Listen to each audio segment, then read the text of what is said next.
नमस्कार दोस्तों, मैं आपका स्वागत करता हूं आपके अपने चैनल तेज सिविल कॉन्ट्रैक्ट में। दोस्तों, आज हम बात करेंगे सरकार का एक रूल रेगुलेशन है। वो कौन कौन से ठेकेदार हैं जिनको टेंडर नहीं डालने दिया जाता है या फिर टेंडर डालने के बाद भी निरस्त कर दिया जाता है। ऐसी बहुत सारी प्रक्रियाएं हैं, बहुत सारे रूल्स हैं। ये सरकार के रूल हैं, ये PWD इसके रूल हैं। जो अपने रूल इन्होंने बना रखे हैं, मैं उस रूल के बारे में बात कर रहा हूँ। वो नियम हैं जो इनके हैं। क्योंकि दोस्तों, अगर आपको ये चीज़ें पता नहीं हैं तो आप इनको ध्यान से सुनिएगा, ध्यान से समझ लीजिएगा। क्योंकि बहुत सारे लोग छोटी सी गलती कर जाते हैं। छोटी सी गलती ही उनको आगे चल के इस लाइन में बहुत बड़ा नुकसान कर देती है। ये PWD डिपार्टमेंट का रूल रेगुलेशन है, मैं आपको इसको बताने जा रहा हूँ। और ये सारी चीज़ें मतलब मान के चलिएगा सभी डिपार्टमेंटों में लागू होती है। आप इसको ध्यान से सुने और अपना काम करें। क्योंकि अगर ऐसी कंडीशन होती है तो आपको, चाहे आपके पास लाइसेंस है और आपने टेंडर डाल दिया, तो टेंडर डालने के बाद भी आपका टेंडर रिजेक्ट कर दिया जाता है। आपने जो काम किया हुआ है वो सब रिजेक्ट हो जाएगा। तो मैं आपको इसका रूल रेगुलेशन है वो पढ़ के सुना रहा हूँ। उसके बाद में उसमें थोड़ी सी बात करेंगे कि किन किन चीज़ों का ध्यान रखना चाहिए। लोक निर्माण विभाग के कार्य निर्माण परियोजनाओं का ठेका किसी भी आपराधिक व्यक्ति को नहीं दिया जाएगा। कोई भी व्यक्ति जिसका आपराधिक इतिहास हो अथवा जिसके विरुद्ध आपराधिक मुकदमा दर्ज हो अथवा जो माफिया गतिविधियों, गैंगस्टर एवं गुंडा गतिविधियों में संलग्न हो, उसे ठेका नहीं दिया जाएगा। जो व्यक्ति संगठित अपराधों अथवा असामाजिक गतिविधियों में संलग्न हो, उसे भी ठेका नहीं दिया जाएगा। ऐसे व्यक्तियों का ठेका प्रक्रिया में भाग लेना भी प्रतिबंधित रहेगा। जो ठेकेदार पूर्व में लोक निर्माण विभाग अथवा राज्य सरकार के किसी अन्य विभाग में ब्लैक लिस्ट की श्रेणी में आते हैं, वे भी ठेके में भाग नहीं ले सकेंगे और उन्हें कोई भी ठेका स्वीकृत नहीं किया जाएगा। इसका कठोरता से पालन सुनिश्चित करना चाहिए। दोस्तों, मैंने जो ये पढ़ के सुनाया है, ये रूल है, इसमें आप पूरी बातें समझ चुके होंगे कि किस तरीके से किन किन बातों का ध्यान रखा है। जैसे कि अगर किसी भी डिपार्टमेंट में आप, मतलब चाहे वो छोटा डिपार्टमेंट हो चाहे बड़ा डिपार्टमेंट हो, किसी भी डिपार्टमेंट अगर ब्लैक लिस्ट हो चुके हैं तो आपको टेंडर नहीं डालने दिया जाएगा।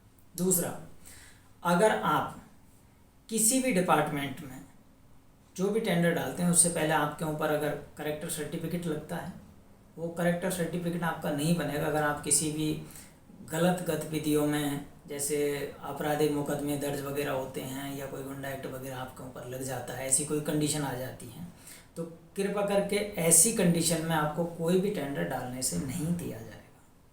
क्योंकि ये कंडीशन आपके लिए, सबके लिए लागू होती है और सभी डिपार्टमेंटों में होती है। अब मैं अगला दूसरा पॉइंट पढ़ के बता रहा हूँ। ठेका स्वीकृत होने के पश्चात भी यदि यह तथ्य प्रमाणित होता है कि संबंधित ठेकेदार द्वारा अन्य संभावित निविदाकर्ताओं को धमकाया जा रहा है अथवा उन्हें निविदा प्रक्रिया में भाग लेने में एवं टेंडर डालने से रोका गया है, तो जिलाधिकारी द्वारा पुलिस से जांच रिपोर्ट प्राप्त करने के पश्चात स्वीकृत ठेके को निरस्त कर दिया जाएगा और पुनः निविदा करके, यानी कि दोबारा टेंडर करके पूरी कार्रवाई की जाएगी।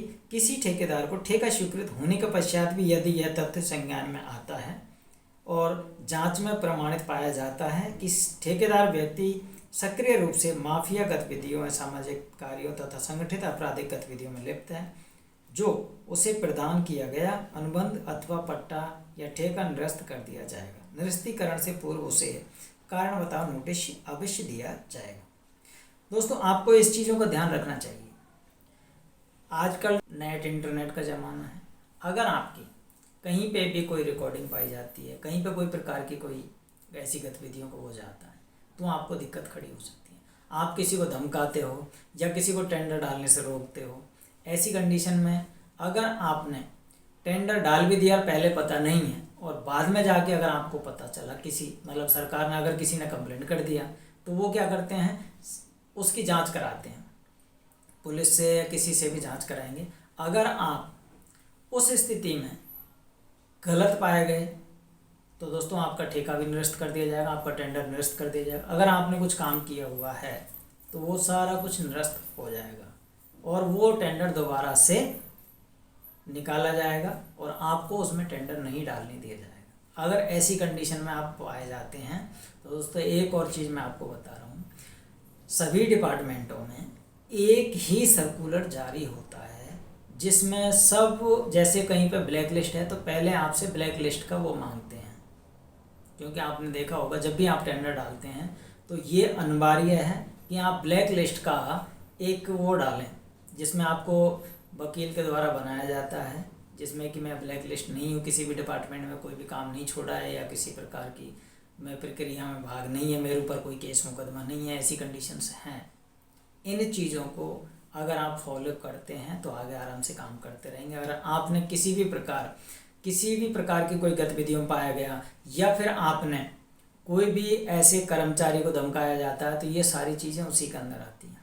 आप गलती से भी किसी भी कर्मचारी को, किसी भी डिपार्टमेंट के अधिकारी को, किसी को भी अगर आप धमकाते पाए गए या किसी प्रकार की किसी ने अगर आपके ऊपर कंप्लेंट कर दी तो समझना आपका ठेकेदारी से हाथ साफ हो जाएगा।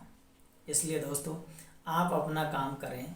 और मैं आपको एक और बात बता रहा हूँ, इसके लिए ध्यान रखिएगा, कोई भी ठेकेदार या कोई भी बिजनेसमैन कभी भी सरकार के खिलाफ, राजनीति के खिलाफ या डिपार्टमेंट, जो भी सरकारी डिपार्टमेंट या राजनीतिक लोग हैं वो किसी के खिलाफ नहीं बोलते हैं।